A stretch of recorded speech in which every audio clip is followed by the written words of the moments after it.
3 of the trilogy. I'm going to start by asking you what happened and where you are with this. So we can talk about this a little bit, really briefly. And then I want to summarize some of what we've done already, and then begin to build on that. This lesson is about what makes a lesson, right? And I think, and the first I want to do, what I want to do by summarizing is show you how I've already answered the question and what we've done so far. Because I think we have answered it in different ways already. So that's one thing. And then I want to talk over the next few days, I want to present you some maps of different kinds of lessons. Well, actually, different kinds of lessons. Yeah. So in other words, there are different categories of lessons, and each of them have different subcategories in there. So we want to talk about that and explore it and put it to use. So you start to think about lessons. You know, I think a really dangerous sentence is to say a lesson is, and to try to answer it in a sentence. Because most lessons are much richer than that. You know, and each of us might highlight a different aspect of the lesson, but I don't think lessons are, I don't know, they're kind of like, call in English, like a Napoleon or like a baklava. It's like lots of layers, right? And anthropology, they call that a thick description, you know? And so I'd like to make a thick description of what lessons are about so that we can talk about kind of, well, you know, what the lesson's for as compared to what it's about. We could talk about the different ways in which the lesson is structured. Like, how is the lesson structured as a choreography that moves through time and space? Right? How is a lesson structured as a kind of an overall approach? Like in some lessons you have one strategy you keep applying over and over again, and that gives the lesson its character. One of the reasons this is important is so that you can, well, you know, like how many lessons do you have? You know, like when I started working, I had different lessons for different positions. Right? So there was the lying on the belly lesson, and then there was the lying on the back lesson, kind of, you know? Maybe I had 2 lying on the back lessons, or 2 lying on the side lessons, probably. You know, and so, you know, you could say that one type of lesson is the position you give it. But then you could address, you know, certain red threads, certain lesson ideas, like folding. You could do that lying on the back and lying on the side. You can even do that lying on the belly.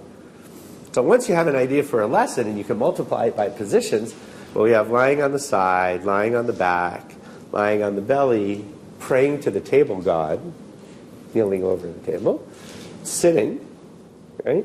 And maybe standing. Well, let's say you have 5 positions. So you can multiply one lesson times 5. Right? So if you have 5 lessons in your repertoire, that gives you 25.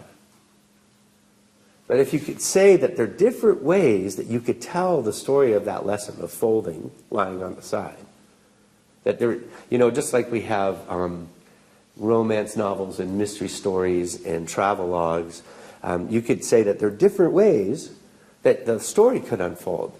Well, if there's 6 different ways, now you have 150 lessons, right?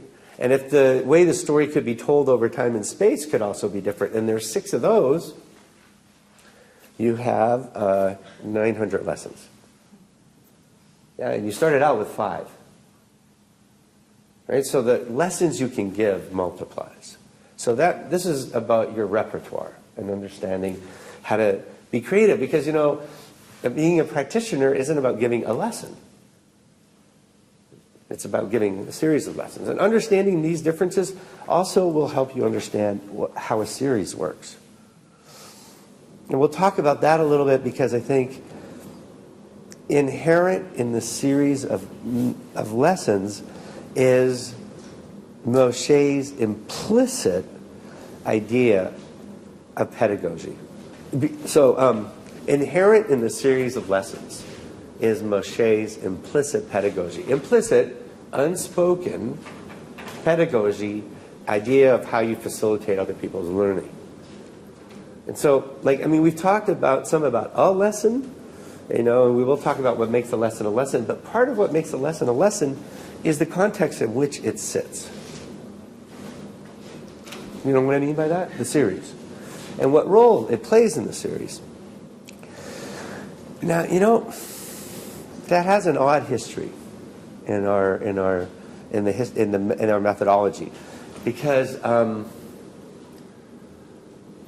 you know, the order in which the lessons are in AY, well, in the first half, the ones that Professor Banyel translated, as the ones that Professor Krauss translated, you know, Jeremy's lessons go in the order in which the tapes are in. And Knott's don't necessarily. And Knott's, the first few volumes, they don't necessarily.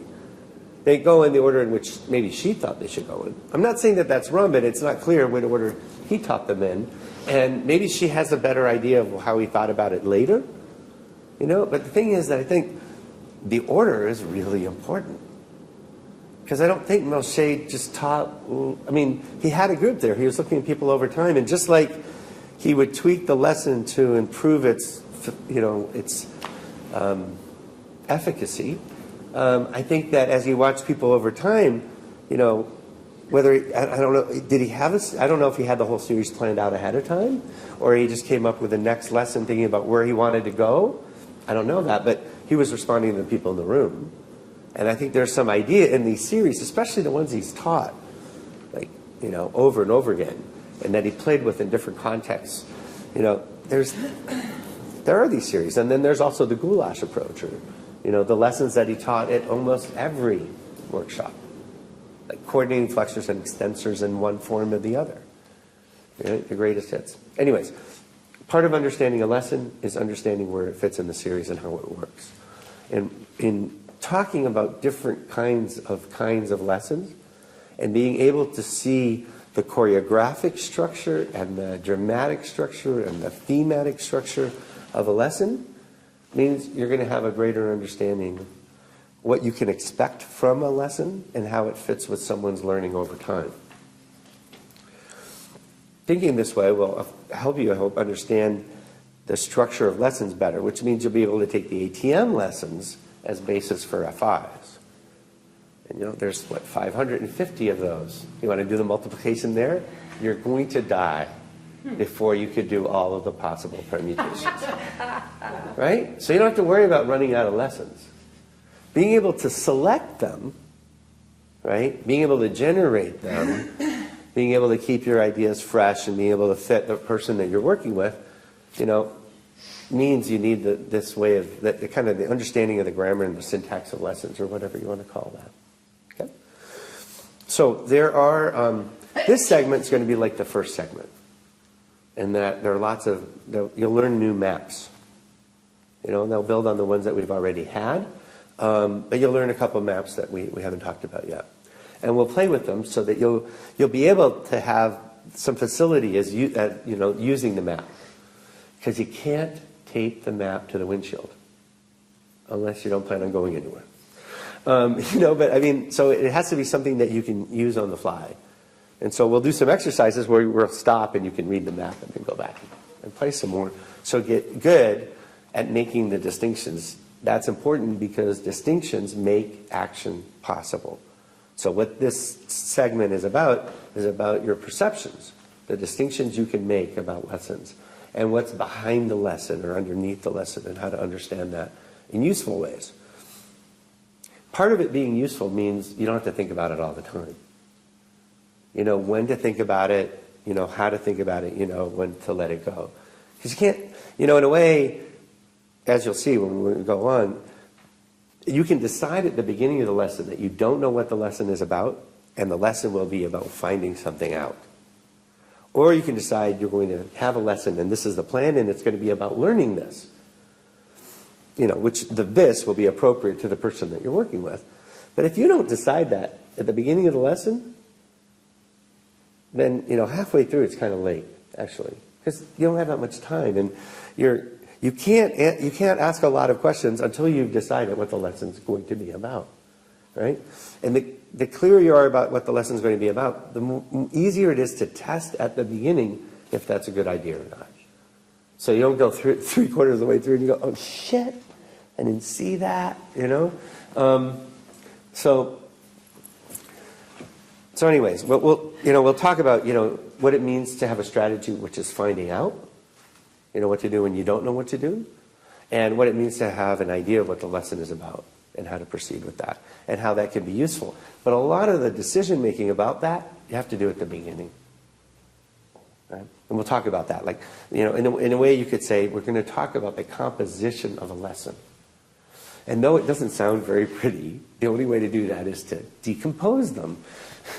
So we're going to take the structure of lessons apart so that you can better put them together.